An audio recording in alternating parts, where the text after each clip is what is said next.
D'accord, les gars, vous êtes arrivés à vendredi. Je suis vraiment désolée qu'on soit en retard. Aujourd'hui a été une journée de folie et ça a l'air de devenir encore plus dingue. Alors d'abord, on va replonger directement dans notre série parce qu'on vous a laissé sur un petit suspense. On vous a montré cette comparaison entre le président actuel Emmanuel Macron et une personne qui était censée être le neveu de Brigitte, le neveu de sa femme. Mais ces deux personnes, qui ne sont pas censées être liées d'une quelconque manière, se ressemblent beaucoup trop. Est-ce que c'est juste une coïncidence? Eh bien, vous allez bientôt vous rendre compte qu'il y a beaucoup de coïncidences étranges qui continuent d'apparaître en ce qui concerne les Macron et leur passé mystérieux. Alors, bienvenue de nouveau dans notre série Devenir Brigitte.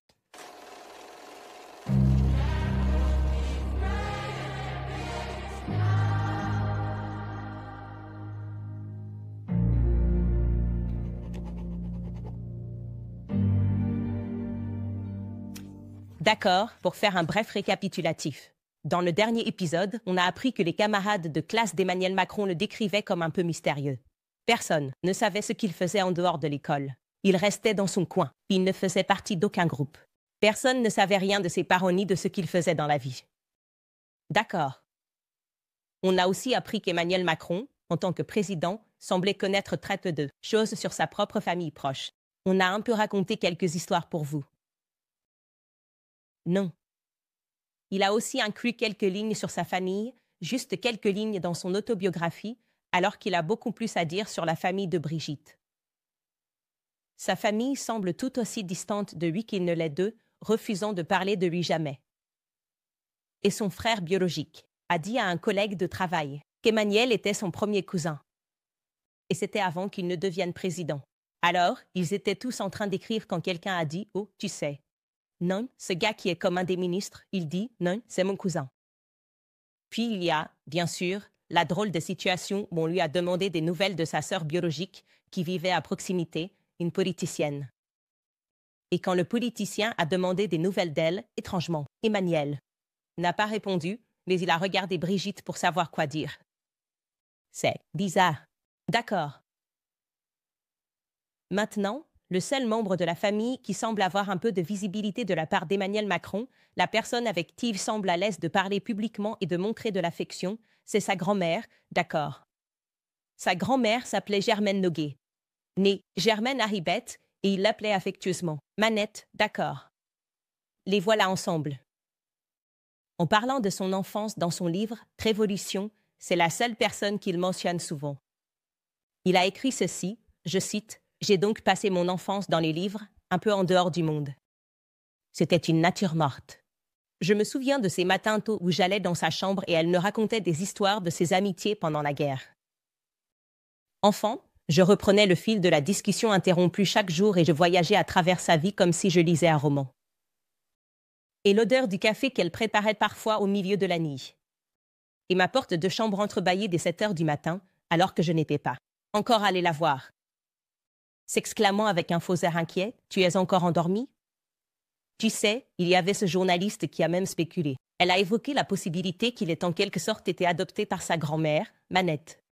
Quoi qu'il en soit, il est très important qu'on apprenne un peu sur cette femme. Qui était-elle? D'accord, parce qu'il prétend qu'elle lui a appris à lire. Selon lui, elle habitait à quelques rues de chez ses parents à Amiens. Et il raconte aussi dans son livre qu'il passait ses vacances d'été et d'hiver chez elle, dans sa maison familiale. Ah, Dagny, de Begor. Et c'est là qu'il a appris à marcher. C'est là qu'il a appris à pêcher. C'est là qu'il a appris à jouer au rugby avec ses grands-parents. Tellement de temps passé avec ses grands-parents. Et peut-être que ça explique cette étrange absence de photos d'enfance avec ses frères et sœurs, ou avec ses parents. D'accord. Donc, il nous en donne beaucoup. Et selon les témoins, Manette était extrêmement discrète, tout comme son petit-fils, laissant souvent les volets de sa maison bien fermés, disait-il. Et une fois à la retraite, elle ne sortait presque jamais parce qu'elle était entourée de livres, un peu dans son propre repère, ce qui explique pourquoi et comment Macron prétend avoir été élevé dans une multitude de livres aussi. Mais quels livres, précisément? Il a donné une réponse à ça. Maintenant, selon la biographie des journalistes Camp, Esme Galec et Caroline Darien intitulée Les Macron. Macron, ou plutôt le Macron. Ils ont écrit, je cite, en tant qu'adolescent, le jeune Macron s'évadait en lisant des livres. D'André, Gide et de Michel, Tournier. Ce livre s'appelle Le Roi des Aulnes en français. Ce sont les livres qui sont sur sa table de nuit. Sa chère grand-mère maternelle partageait un goût pour ces auteurs avec lui. Maintenant, nous avons déjà parlé d'André Gide. Je pense que c'était dans notre premier épisode d'introduction. C'était le gars qui s'est lui-même déclaré pédéraste et qui a avoué avoir violé des garçons musulmans en Algérie. Notamment pour explorer et en apprendre davantage sur sa sexualité en se libérant des chaînes. Bien sûr, les limites, si vous voulez, de son éducation chrétienne et le fait qu'il ait vraiment appris à se connaître. En voyageant en Algérie. Et pourtant, malgré cela, Macron était à l'aise en posant son livre tel qu'il était sur sa table de chevet. Ayant grandi avec sa grand-mère, il était à l'aise de mettre cela dans son portrait présidentiel. L'autre auteur dont nous n'avons pas parlé et qu'il a mentionné assez, journaliste. Cet auteur est Michel Tournier, apparemment un autre favori. Et ce livre est un choix encore plus étrange, je dirais, pour une grand-mère à partager avec son petit-fils. Ce livre est assez controversé, d'accord. Encore une fois, ça s'appelle Le Roi des Aulnes. Le roi des aulnes étant une créature mythologique qui poursuit les enfants. Et dans ce livre, il y a des passages qui sont, eh bien, je vais vous en donner un. Je vais juste vous le lire. Citation, les fesses des enfants sont vivantes, tremblotantes, toujours en alerte. Parfois enfoncées, et quelques secondes plus tard, souriantes et naïvement optimistes. Aussi expressifs que des visages. Maintenant. Je ne sais pas si mes grands-parents faisaient ça mal, mais ils m'ont donné la Bible.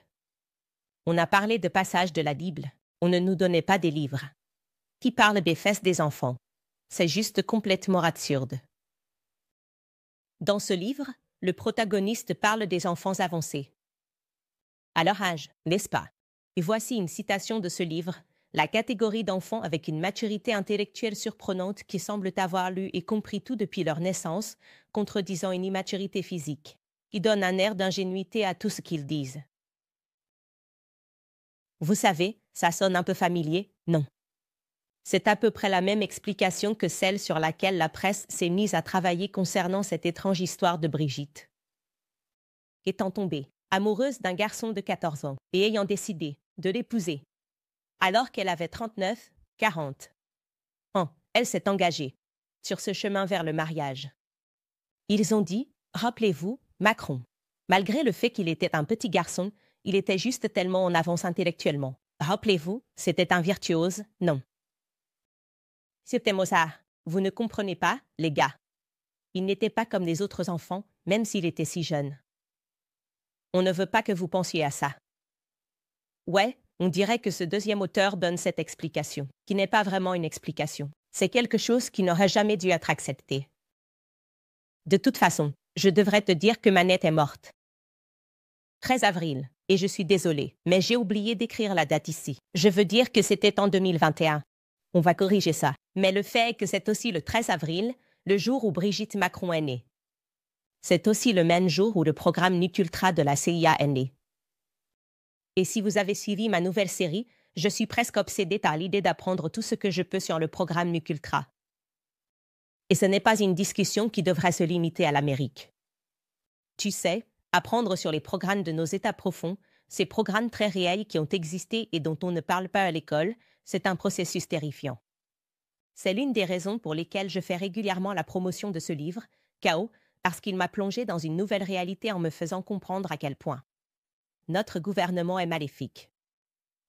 On pétait, et je dirais, leçon. Il n'y a pas de conspiration ici. Le Nuc Ultra était réel. Le gouvernement était obsédé par tous ces différents programmes. Vraiment, le principal objectif de leur tentative de conditionner le cerveau, d'essayer de laver le cerveau des gens, c'est parfois par l'isolement, ce qui semble être le cas pour Emmanuel Macron qui a passé beaucoup de temps isolé pendant son enfance. Je veux dire, il reconnaît qu'il a vécu à travers les livres. Et ses amis reconnaissent, ou devraient reconnaître, qu'il était un peu un solitaire et qu'il était souvent seul.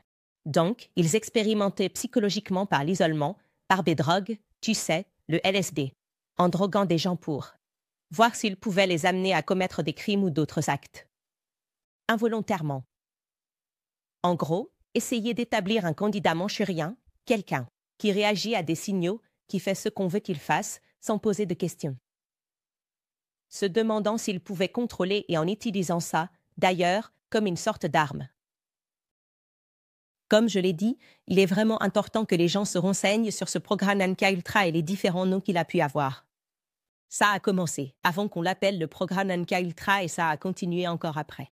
Et demandez-vous si vous croyez vraiment quand ils disent qu'ils l'ont juste arrêté. Ils n'étaient tout simplement plus intéressés à droguer des soldats et à essayer de voir s'ils pouvaient tuer des gens et programmer des individus. Demandez-vous si vous croyez que votre gouvernement est capable d'un tel mal. Est aussi capable de vous dire la vérité que dès qu'ils ont été pris la main dans le sac, ils ont juste arrêté. Et puis, reconnaissez aussi que la majorité des documents liés à ce programme ont été détruits. Donc, on ne sait pas à quel point ce programme était global. On ne connaît pas tous les éléments de ce programme. Et si quelqu'un disait qu'il faisait partie de ce programme, et ils sont nombreux à l'avoir fait, cette personne serait considérée comme maléfique, folle ou en train de mentir. Un élément de ce programme concernait bien sûr les perversions sexuelles, comme les agressions sexuelles, afin d'établir. Ensuite, comment cela affecte la psyché d'une personne. Vraiment des trucs malfaisants, d'accord. Maintenant, je vous ai dit plus tôt que les parents biologiques, présumés biologiques, de Macron, que vous voyez ici sur l'écran, avaient des emplois intéressants. D'emblée, son père, Jean-Michel Macron, était psychiatre. Et oui, bien sûr, nous savons, de manière certaine, que les psychiatres ont fait des choses vraiment malfaisantes, des choses très malfaisantes au fil des ans. Ne me lance même pas là-dessus avant que. Je devrais en fait partir sur une digression sur qui était Sigmund Freud et à quel point c'est troublant qu'il soit enseigné dans nos systèmes scolaires ici en Amérique comme une sorte de héros, comme s'il avait révolutionné la psychiatrie moderne. Ouais, quel genre de percée et de contribution a-t-il vraiment apporté? Encore une fois, nous ferons une pause et en parlerons dans un autre épisode pour ne pas nous perdre. Mais oui, papa Macron était psychiatre et sa mère, Françoise, elle est très importante là à droite, était pédiatre. Quel combo incroyable pour Emmanuel Macron en grandissant, non? Eh bien, il se trouve que quelque chose de très intéressant a été découvert à propos de sa mère, Françoise. Désolée, je pense que j'ai dit Françoise. Maintenant, il vous a dit qu'elle était pédiatre, qui a également été conseillère médicale pour l'Office de la Sécurité sociale. Eh bien, finalement, quelque chose de très intéressant est apparu à propos d'elle et de son travail pour l'administration de la Sécurité sociale, d'accord. Ça, je vais le lire directement du livre à venir du journaliste Xavier Poussard, qui sera disponible sur Amazon. Au cas où vous voudriez sauter directement à la fin de l'histoire et voir où ça se termine. Il écrit, citation, face. Au mur de l'enfance d'Emmanuel Macron, nous avons décidé de l'examiner méticuleusement avec cette question en tête. Pourquoi la famille a-t-elle refusé de répondre aux demandes des journalistes? Et pourquoi avait-il besoin de l'approbation de Brigitte? Une audition à l'Assemblée nationale française a attiré notre attention. C'était celui de Sylvain Tesfort. Elle était en train de témoigner. Sylvain Tesfort était le président de l'Institut pour l'intersexualité et l'hermaphrodisme et l'Association d'Europe.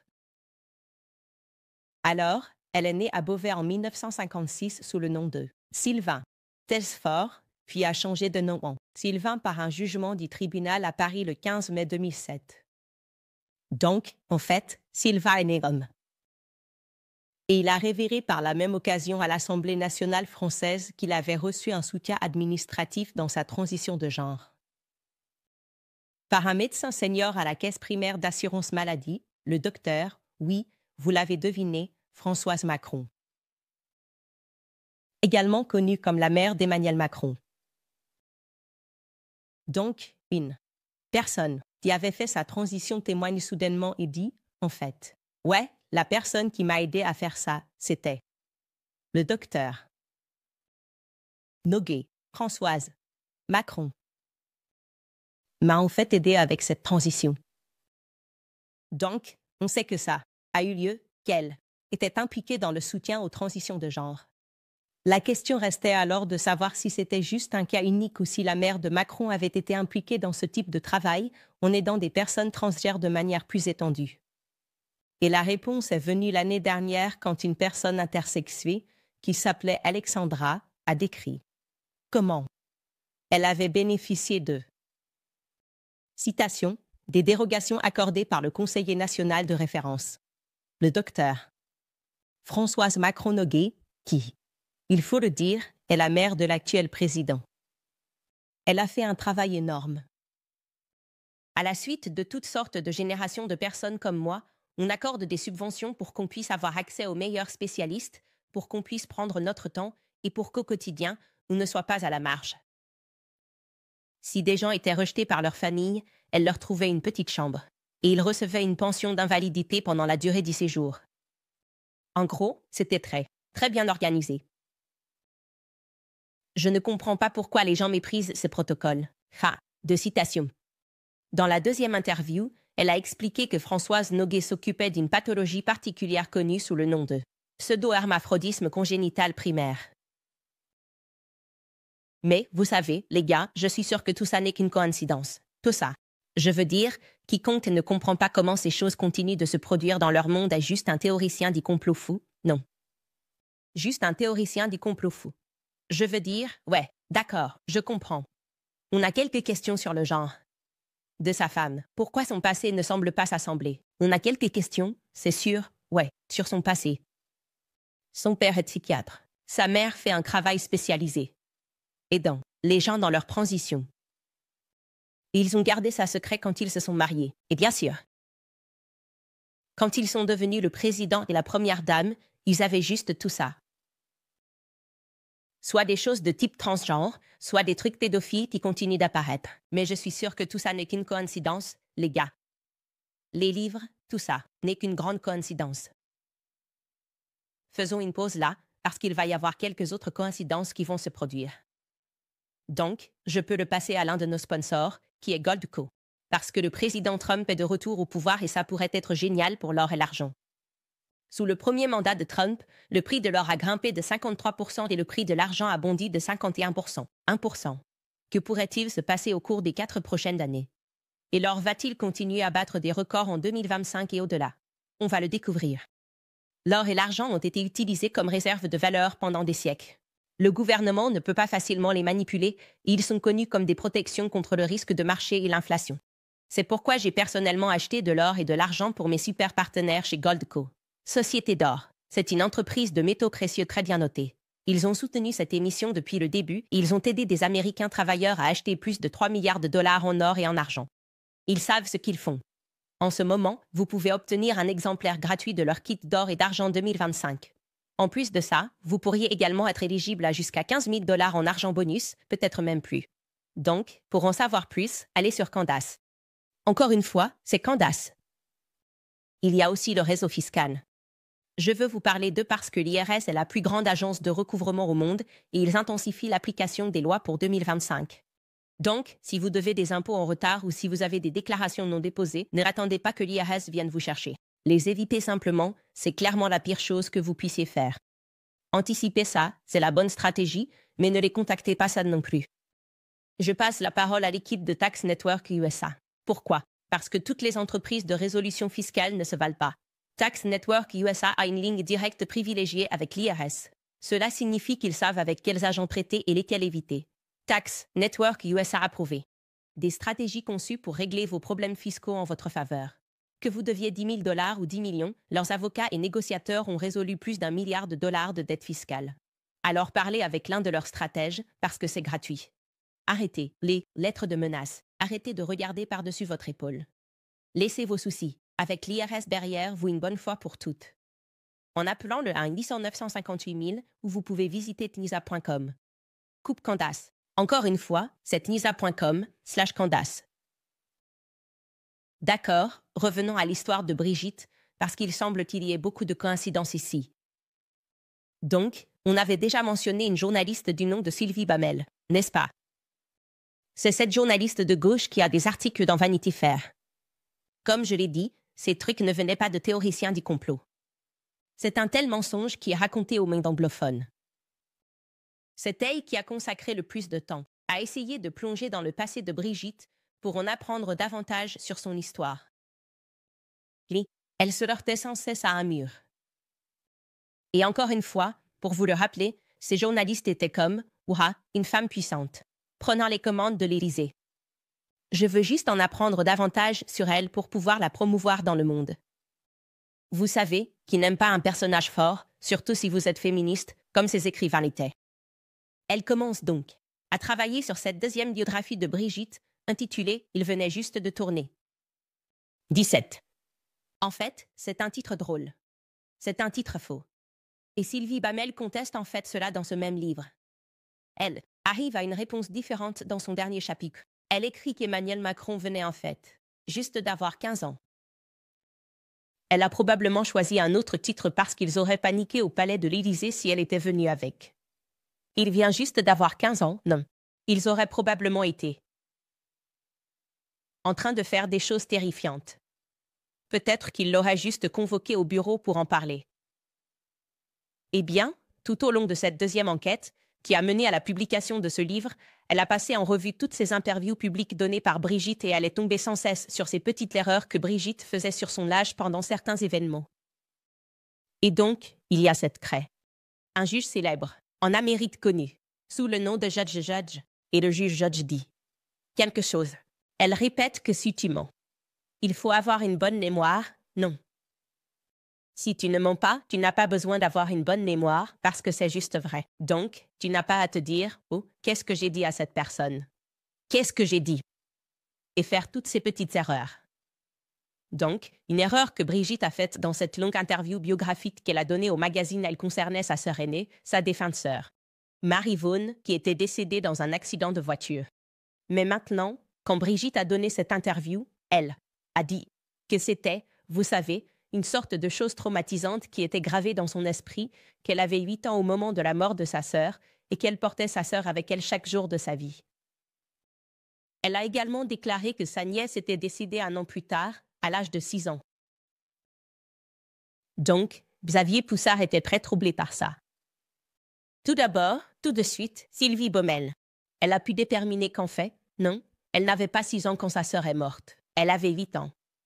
Maintenant, c'est juste un écart de 2 ans. Mais je pense qu'à l'âge de 8 ans, si quelque chose d'aussi important se produit dans ta vie, tu ne peux pas vraiment te tromper sur la date de 2 ans. Genre, ce serait juste un souvenir très brut, mais peut-être que c'était juste une erreur.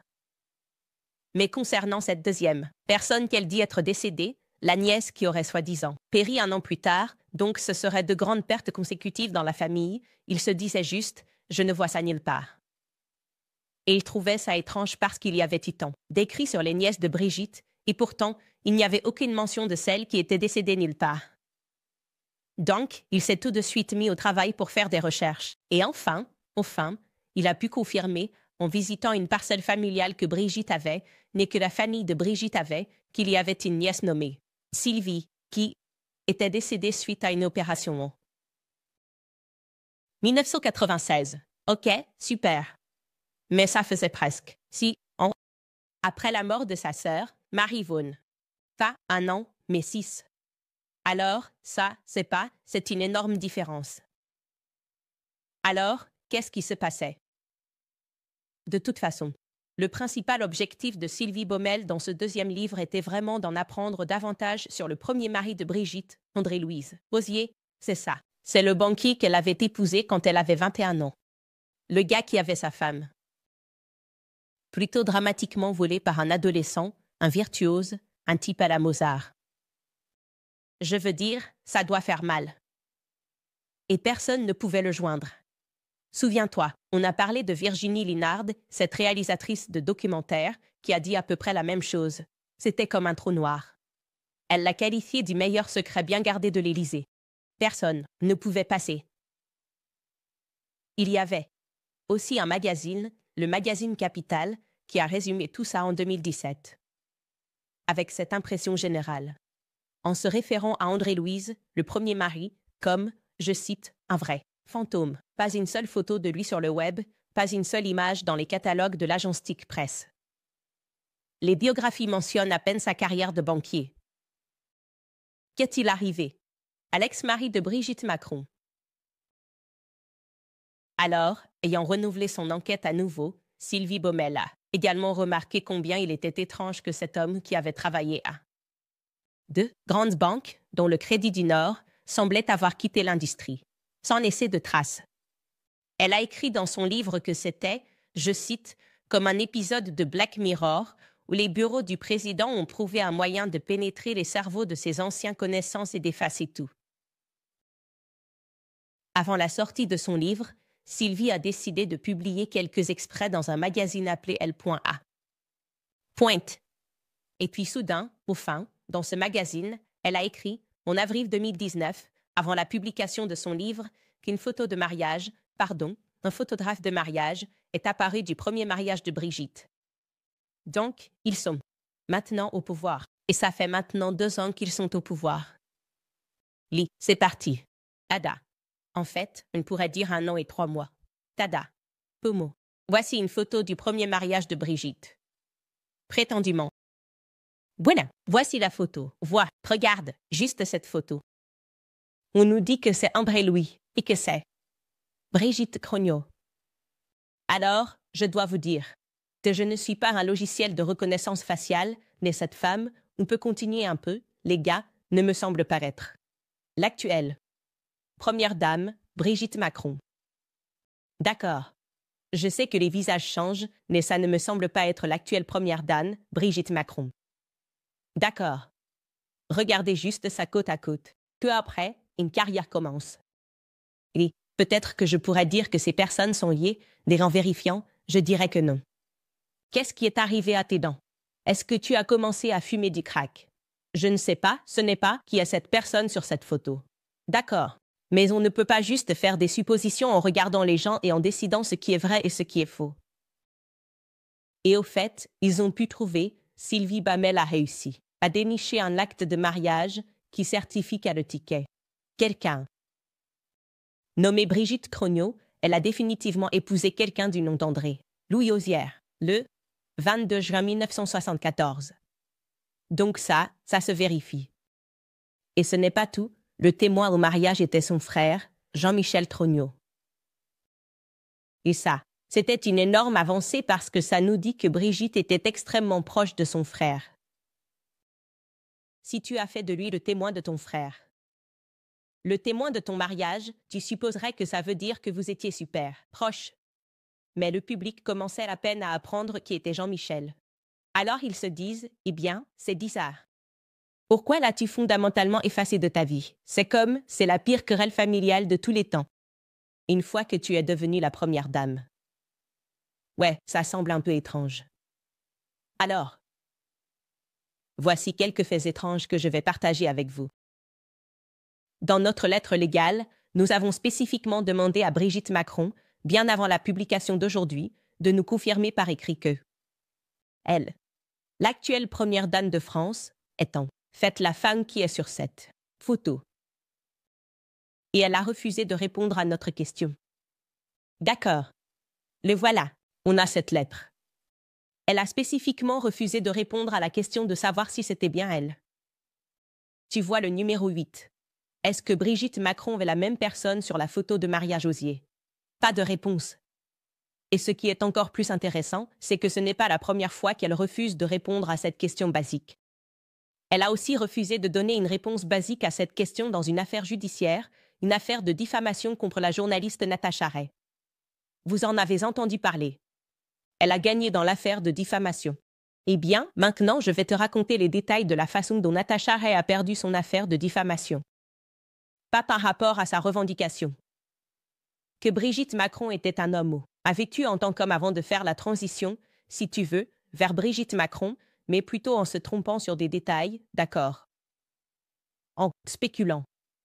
Elle a regardé cette photo d'André-Louis Osier au mariage, et dans sa tête, elle s'est dit « Je ne pense pas que ce type ait jamais existé ». Et en fait, l'homme sur cette photo ressemble beaucoup plus à un autre gars qui s'appelle Louis. André. Il suffit littéralement d'inverser le nom. Donc, tu as André Louis sur la photo. Elle pensait que sur cette photo, c'était en fait Louis-André, qui est, en réalité, son cousin germain. Donc, elle a spéculé. Elle a juste fait cette affirmation comme si c'était évident, genre, ils font juste semblant. Et c'est donc la personne avec qui son cousin germain s'est marié. Mais Natacha avait, en fait, tort. D'accord. Donc, le palais de l'Élysée a appelé Louis-André, a eu une conversation et l'a encouragé à la poursuivre en diffamation, ce qu'il a fait. Donc, encore une fois, je veux être très clair sur ce qui était à l'origine de cette affaire de diffamation. Ce n'était pas de savoir si Brigitte Macron était né homme. Et je veux aussi être clair ici que cette affaire de diffamation n'aurait pas eu lieu sans l'intervention du palais de l'Élysée, promettant qu'ils se joindraient au procès, même s'ils ne l'ont jamais fait. Alors, comment sait-on qu'ils ont fait ça? Parce qu'un autre journaliste de gauche, féministe, nommé Emmanuel Anison, qui a également écrit un livre sur Brigitte Macron, cherchant à démystifier toutes les rumeurs sur le fait de savoir si Brigitte était née homme ou pas. C'était la seule journaliste qui a vraiment réussi à percer au sein de la famille Hozière. Elle a en fait passé du temps avec ce cousin mal identifié, Louis-André. Et il lui a raconté comment tout s'est passé et elle l'a enregistré dans son livre. L'histoire raconte que le cousin.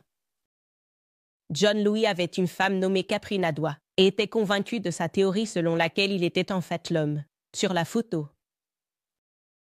Elle a contacté sa fan, Natacha Ray, qui envoie un message à sa fan, Catherine, sur WhatsApp à 3 heures du matin.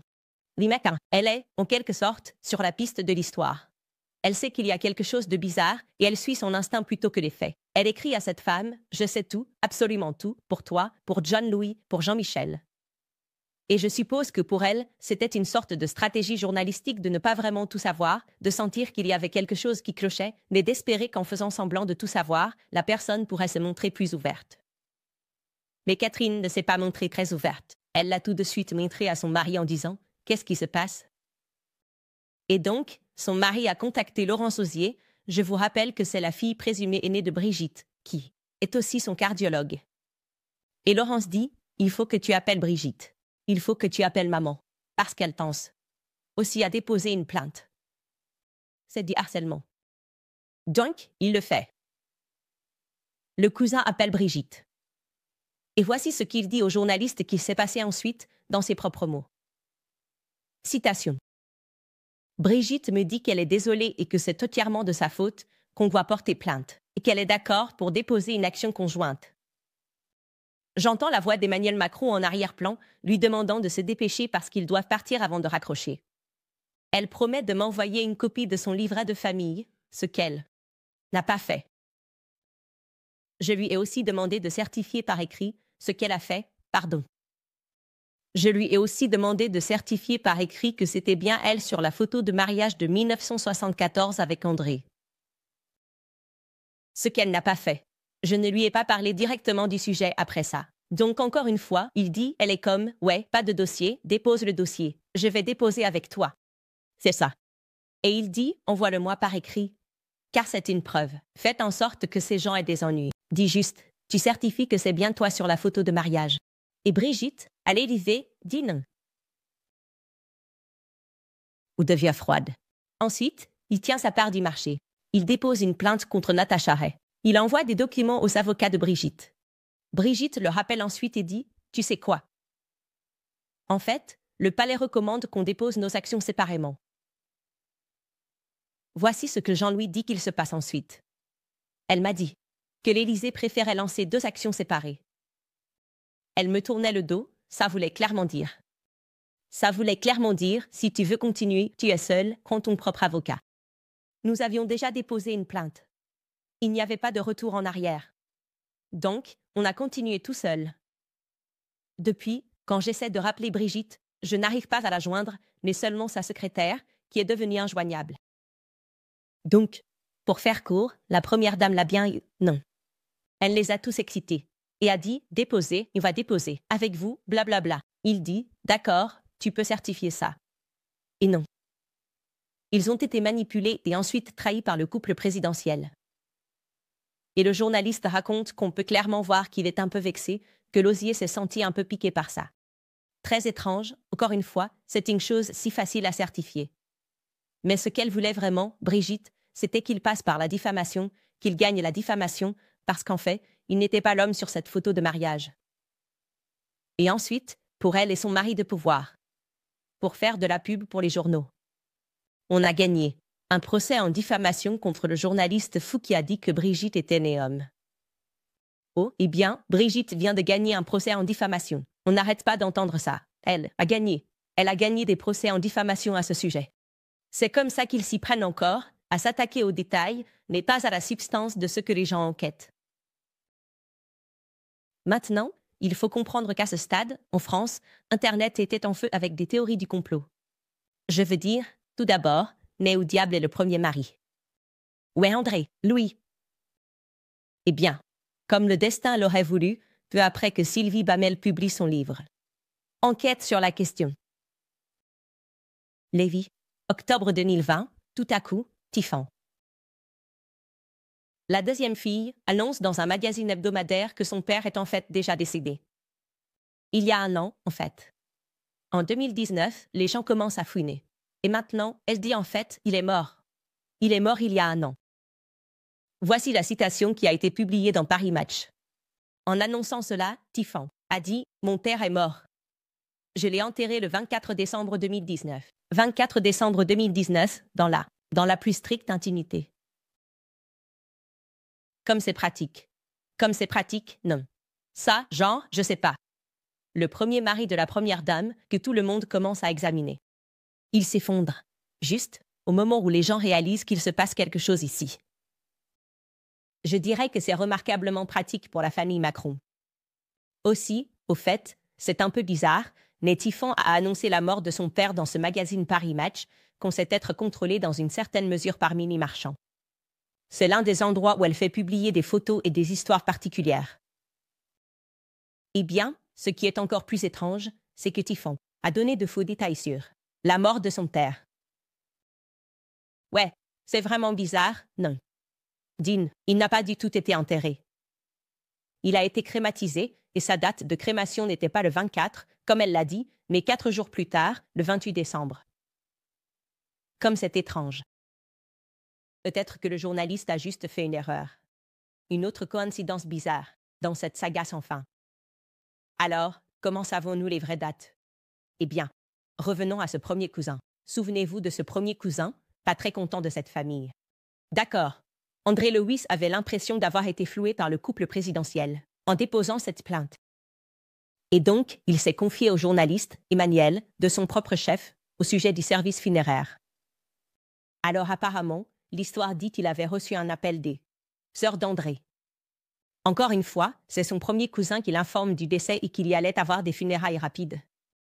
Il a fourni au journaliste le livret qui a en fait été distribué lors de cette cérémonie funéraire très rapide. Et je vais te dire, c'est un choix très étrange pour une photo d'obituaire. Voilà. C'est parti. André Osier, d'une cérémonie qui a eu lieu, ce dont Stéphane a sûrement mal noté la date par accident. 28 décembre 2019. Je veux dire, qui annoncerait ça, d'ailleurs, un an après. C'est juste fou. Et puis en bas, je pense que ça veut dire notre. Annie, notre frère, notre compagnon, notre grand-père et notre papa. Voilà.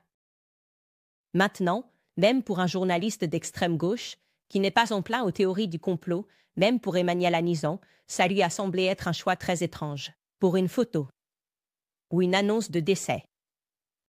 Alors elle lui a demandé franchement, genre, je veux dire, c'est bizarre. Qu'est-ce qui se passe? Qu'est-ce qui se passe avec ce choix de photo? Et le cousin lui a dit. John Lewis lui a répondu en disant, je cite, « Je pense que c'était la seule photo qui est apparue quand ils sont allés en chercher une pour les funérailles. Parce que tous les autres avaient été détruits. Détruits. Les mises d'Emmanuel. Je ne suis pas Natacha Ray, mais je suis quand même un peu perplexe. Ouais. Alors, il ne reste que ça de la vie d'un homme. Sur les photos, à part sa photo de mariage, il y a une photo de lui en maillot de bain pour illustrer son dernier départ, elle demande dans son livre. Ouais, d'une manière ou d'une autre, Toutes les autres photos de sa vie avaient été détruites. D'accord. D'accord. Alors vous vous demandez probablement, quoi? Qu'est-ce qui se passe ici? Qu'est-ce qui se passe? Eh bien, Xavier Poussard a en fait pu retrouver le vrai André Louis grâce au relevé bancaire. Il s'avère qu'il n'a jamais travaillé au Crédit du Nord, cette banque, ce qui explique pourquoi tant d'autres journalistes se sont effectivement perdus dans leurs recherches. Et donc, il donne cette information à Emmanuelle de son propre chef. Parce qu'elle est beaucoup plus une journaliste grand public et elle pourrait réussir à en obtenir davantage. Il lui donne aussi accès à un groupe Facebook. Il se dit, non, cet homme a bien existé. Et c'est rempli d'anciens collègues de travail de John Lewis de la banque où il a vraiment travaillé. Et il l'aide à attiser ses soupçons et ses doutes sur le fait que cet homme, peut-être, n'a même jamais existé. Et voici comment Emmanuelle, de son propre chef, conclut le chapitre de son enquête sur lui.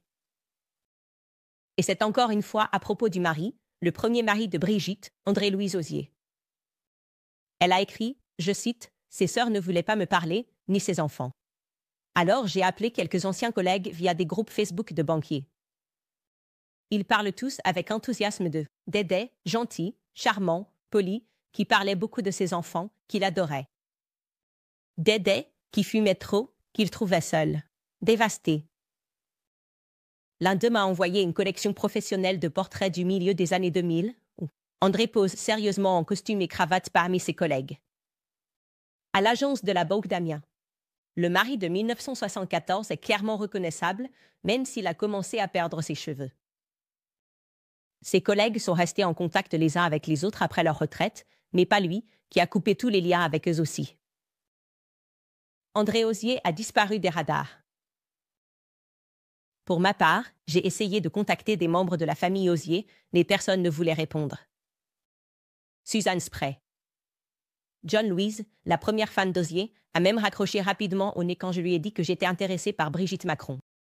Ah oui. Non, non merci. Non, merci, monsieur. Oh là là, non. Au revoir. Tweet. Ailleurs.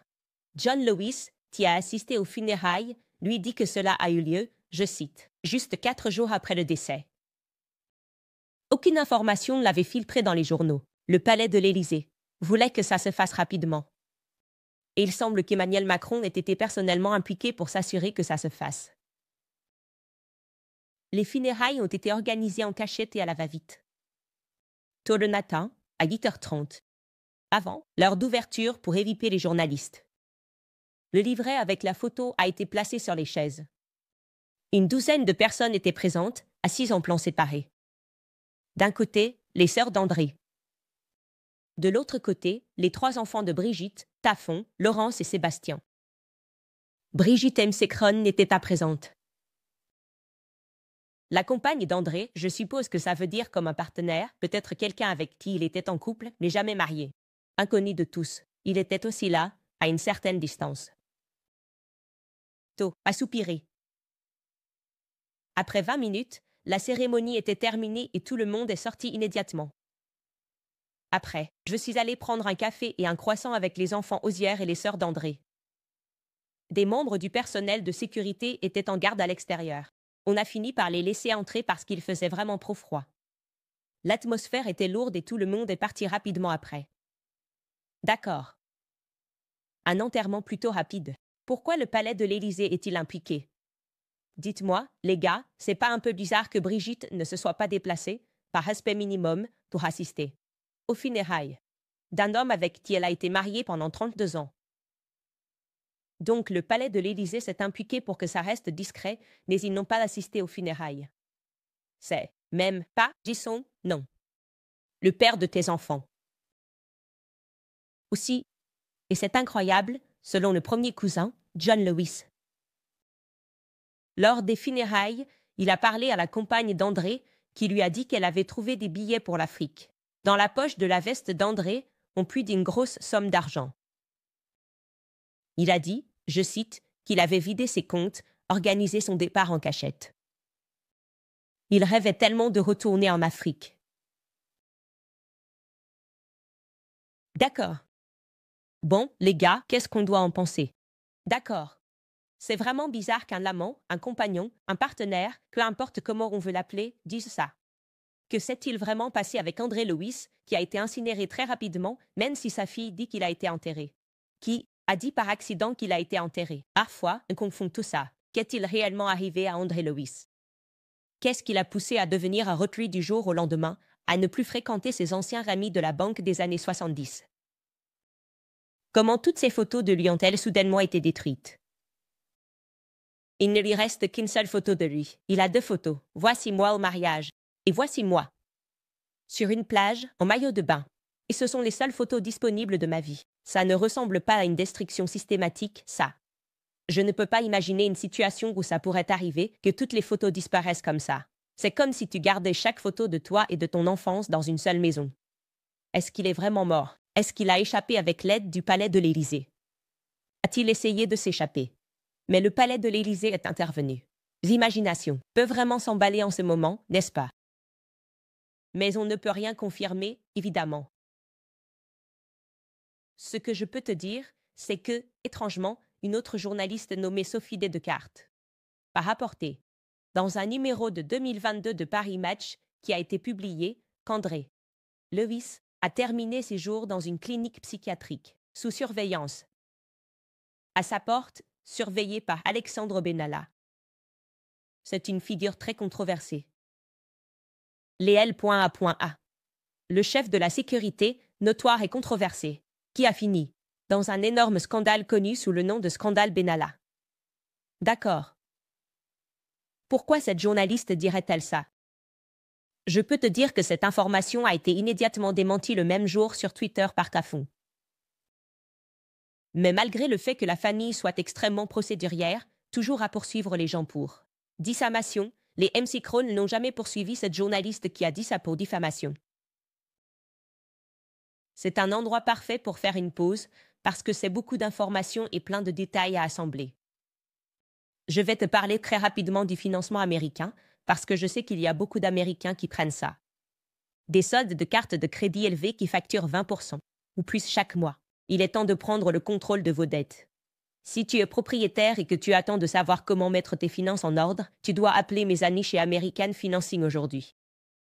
Les consultants hypothécaires d'American Financing aident les propriétaires à puiser dans l'équipé de leur maison pour sortir de leurs dettes. Ils font économiser en moyenne $800 par mois à leurs clients en faisant cela. Économiser ce genre d'argent chaque mois devrait rendre la décision vraiment facile. Il vous suffit d'un appel téléphonique de 10 minutes, sans frais et sans engagement, pour découvrir combien vous pourriez économiser. Et si vous commencez aujourd'hui, vous pourriez être en mesure de reporter 2 paiements hypothécaires.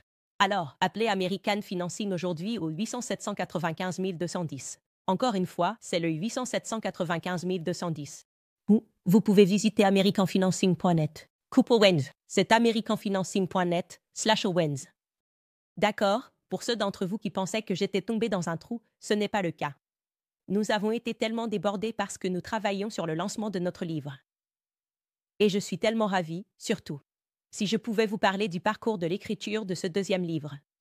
J'ai commencé à écrire ce livre en, je pense, 2018, juste après la publication de mon premier livre. Je suis désolée, c'était en 2020, juste après la publication de mon premier livre. Et le titre de mon nouveau livre, sur lequel j'ai travaillé si longtemps, c'est « Make Ima Sandwich ».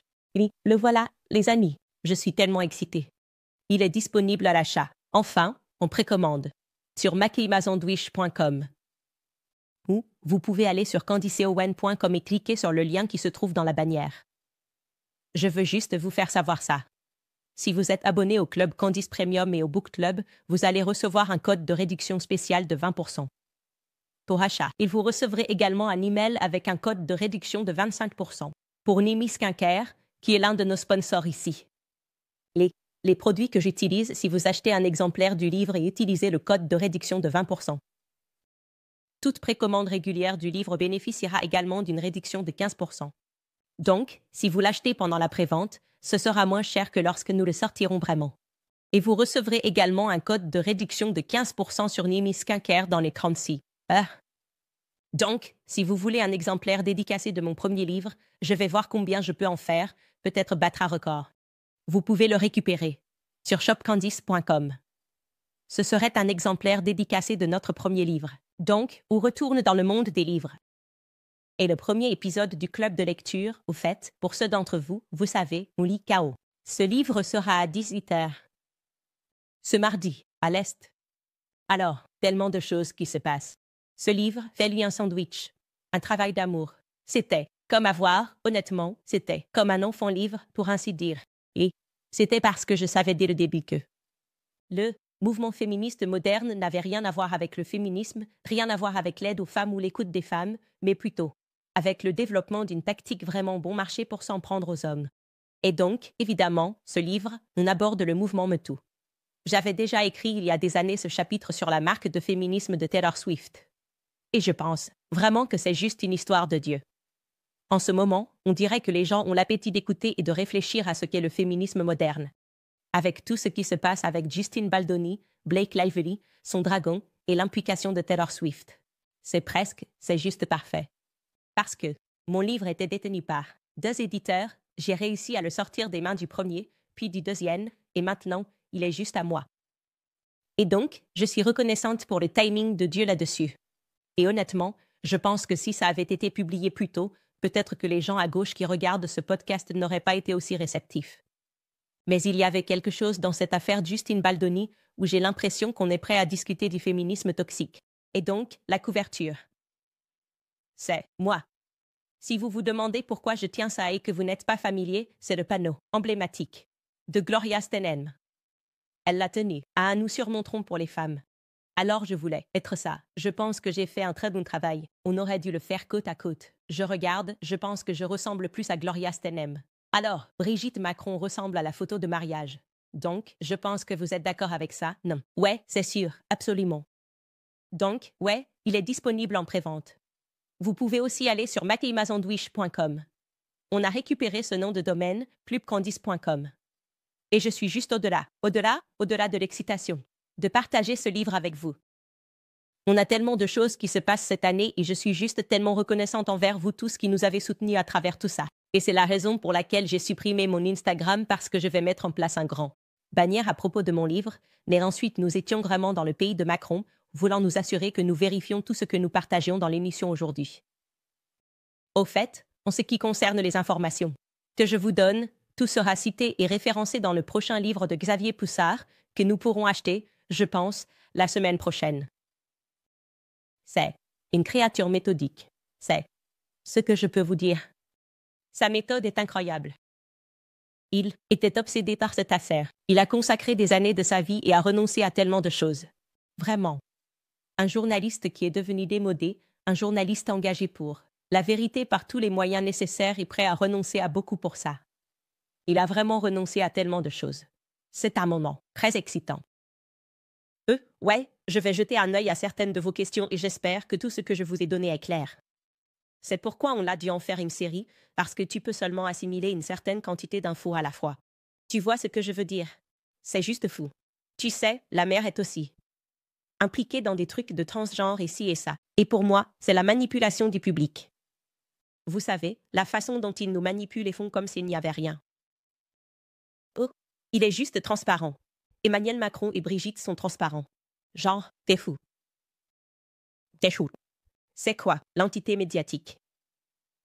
Cela vous fera littéralement détester les gens qui essaient de faire la lumière et adorant les gentils. Plonge notre monde dans une telle obscurité.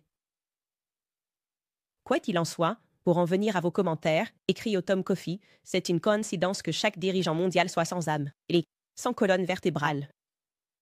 On a appris par accident l'existence d'Epstein. Imagine ce qu'on ne sait pas. Tu penses que quelqu'un va sauver le monde. Est-ce que tu envisagerais de te présenter à un poste? Les gars, je déteste vous le dire, mais il y a un lien avec Epstein dans cette histoire. On n'y est juste pas encore. Vous savez, Epstein était international. Et c'est pour ça que j'ai dit qu'il y a des considérations mondiales sur ce qui se passe en France en ce moment. Tout à fait. Ouais, donc tu anticipes, au Tom Coffey. Carrie écrit, je suis accro à cette histoire. Je viens de commander ton livre aussi.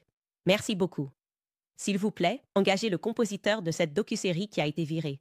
Parce qu'il était méchant avec Taylor Swift, je pense qu'une musique dramatique pour tes moments WTF serait épique. Je te promets que ce compositeur est super célèbre et vraiment génial. J'ai parcouru son Instagram. Genre, il n'y a pas moyen que je puisse me le permettre. Il n'y a tout simplement pas. Peut-être que si ce livre se vend à 3 trillions d'exemplaires. D'accord, alors mettez-vous là-dessus, les gars. Achète-lui un sandwich. Allez sur makeimazandwish.com. Achète-le. Et peut-être que je pourrais me permettre Brian Tyler, ce qui serait vraiment cool.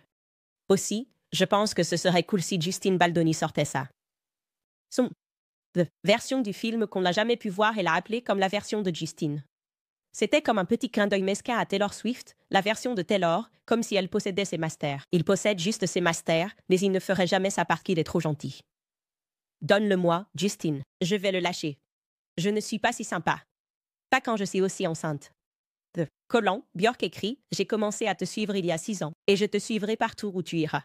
Je t'aime, Candace. Amour des îles Féroé. » Incroyable. Merci beaucoup. C'est incroyable de voir combien de personnes du monde entier on a pu impliquer dans cette discussion.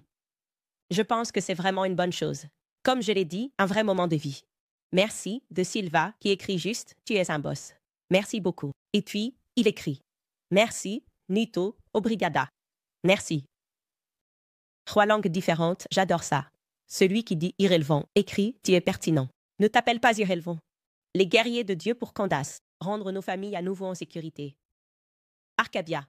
Matière noire, écrit en tant que nationaliste français.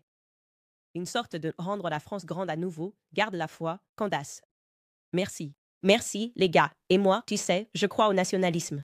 Je le pense vraiment. Je pense qu'en ce moment, nous souffrons de la malédiction du mondialisme. Tu sais, beaucoup de ombre dans l'obscurité. Ils ne se soucient pas vraiment de nous en tant qu'individus. Et ne se préoccupent pas de ce qui nous arrive en tant qu'État-nation, mais, plutôt, ils essaient un peu de nous transformer tous en quelque chose de semblable et de nous faire croire que nous sommes fous.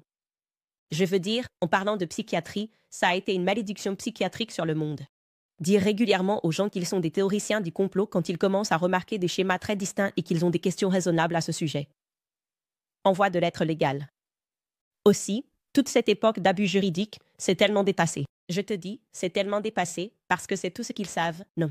Quand ils mentent, ils se font prendre en train de faire quelque chose de mal. C'est comme, je vais juste lancer un procès. Ça arrive. Je crois vraiment que cette époque est vraiment terminée. C'est une façon de penser à l'envers. Fais la bonne chose. Dis la vérité et sois audacieux. Et je pense que tu te tromperas. Récompensé à la fin. C'est The Little Light. Little Light écrit « Candace Owens, j'espère que ça ne te dérange pas que je partage quelque chose de vital avec la mère de Jean ici dans ta section de commentaires.